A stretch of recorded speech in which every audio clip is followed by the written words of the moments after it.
About Bernd Alois Zimmermann's ecclesiastical action, I'm going to say relatively little. It's almost more of a happening than a piece of music. It's a big shout of anguish from a socially aware composer. It calls for two actors, in this case Terry Edward Moore and Leslie Law, a baritone soloist, Charles Robert Stevens, and some things that you don't often get in classical music, a jazz drummer, an electric guitar. And what this piece is a 35-minute treatment of some of the texts from the Book of Ecclesiastes and the Grand Inquisitor chapter from the Brothers Karamazov of Dostoevsky. Zimmermann puts his performers and the audience through an emotional wringer. It is difficult music, it is challenging music, and it is also one of the most gut-wrenching, thoroughly engaging pieces of late 20th century music I know. It dates from 1970, at a time when the lines between theater and classical music were increasingly getting blurred. The 70s resulted in such diverse works as Leonard Bernstein's Mass, Every Good Boy Deserves Favor, a collaboration between the playwright Tom Stoppard and the composer Andre Previn. Crazy musical theatrical work, Final Alice by David Del Tredici for soprano soloist and orchestra, in which the soprano has to be as much a good actress as she is a fine and virtuosic singer.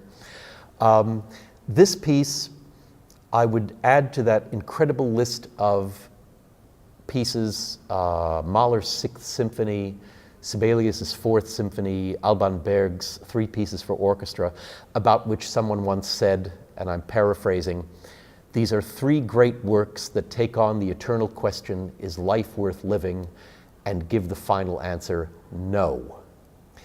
Even the look of Zimmermann's score differs greatly from a lot of the classical music pieces that you've probably seen in score form. We're going to be looking at one page of it, which is essentially a free improvisation by the baritone soloist, where all Zimmermann does is give the baritone the pitches on which he wants him to sing. And he gives him the direction, choose any syllables you want from Ecclesiastes, from Dostoevsky, any words, any syllables, any lines. Just use these pitches and you will be doing what I want you to do, so that virtually every performance of this piece is going to be different from any other performance of it. You'll also see that the singer's anguished cry is punctuated at several moments by some riffs on the electric guitar. Truly, truly amazing piece of music, again, like nothing else you've ever heard. We are happily ending this season and providing some much needed affirmation of life after the Zimmermann with the Organ Symphony of Camille Saint-Saëns, arguably his most popular work. A work that is surprising when you analyze it, because when you think of this piece, you think of this big, vast, imposing piece of music, almost rhapsodic in its scope. And yet, it really is made up of a surprisingly small amount of materials, which Saint-Saëns uses and reuses so adroitly that unless it's pointed out to you, you might not realize just how limited the scope of the materials is. For example, after a few bars of introduction, there comes that sort of chattering business in the strings, the beginning of the allegro proper.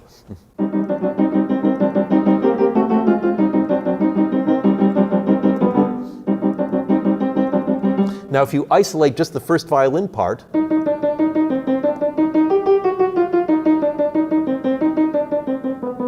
and if I stick the repeated notes together,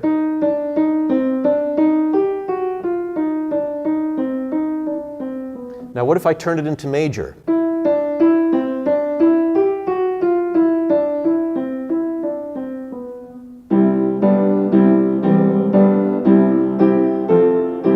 He's already giving away this immense finale with the organ.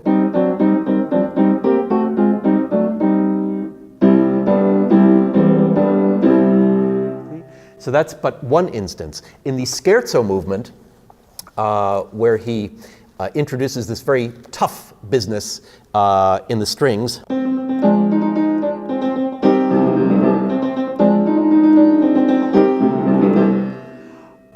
he later has a little bridge passage where the woodwinds chirp away on, well,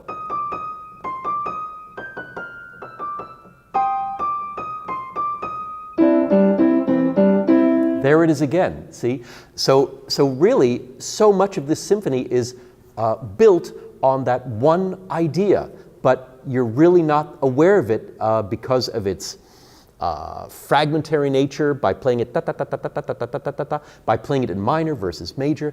This is the work of a great, great composer who really knew how to develop his material. In that glorious slow part of the first movement, right after the organ makes its first appearance, we have organ chords and a beautiful theme in the strings.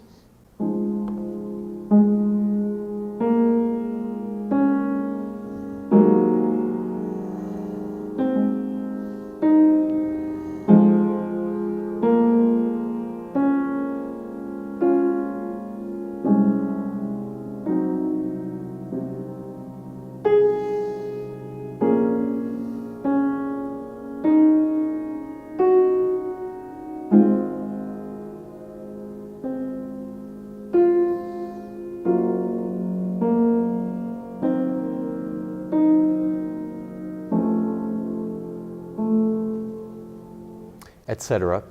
So this whole theme starts out with this idea of, if we take just those three first notes, we get the beginning of the chorale-like theme that occurs toward the end of the scherzo.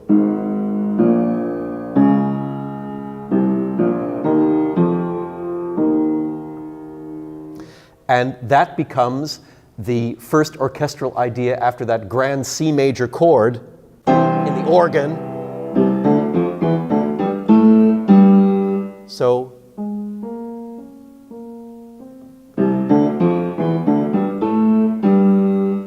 isn't that fun? This whole symphony, this whole 35-minute rhapsodic effusion for organ and orchestra is made up of so few bits of material. I wanted to take a moment to tantalize all of you a little bit with a glimpse at the Philharmonic's 2018-19 season, about which we're already very excited. It's going to be our usual mix of tried and true favorites with some music that you probably would not have a chance to hear anywhere else. In the former category, we're going to be performing Beethoven's Seventh Symphony, the Overture and Polovtsian Dances from Borodin's opera Prince Igor, Chopin's First Piano Concerto, the Moldau of Smetana, and balancing that, we're going to have music next season by three phenomenal women composers, Nana Forte, Helvi Leviska, and Elsa Baren. We're going to be doing some little-known music of Tchaikovsky, the second of his four amazing orchestral suites, and music by Luciano Berio, the wonderful Italian 20th century composer, a work called Chorale for violin and orchestra. So do check out our website. We're going to have that information posted very, very soon, and we'll hope to see you at some, and even better, at all of those four programs.